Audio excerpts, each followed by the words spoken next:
A paint job won't repair what ails Saanich's operations center. Most of the buildings here were built 60 years ago. They are all showing their age. The buildings around us are reaching a point where they're no longer going to stay standing and they need to be replaced.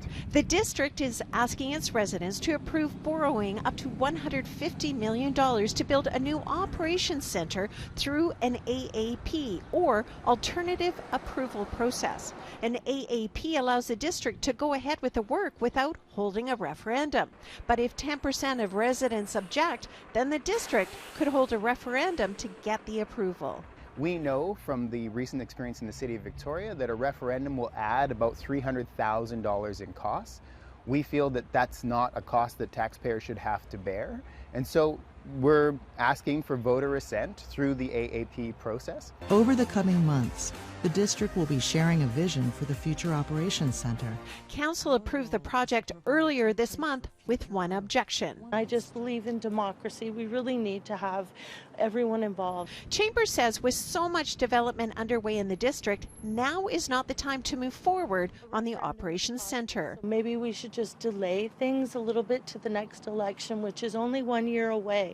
And, we're already delaying plans due to the public's opposition to them. But the existing facilities may not be up to the task for future needs. Particularly during natural disasters or emergency response, this is the hub for all of those essential services.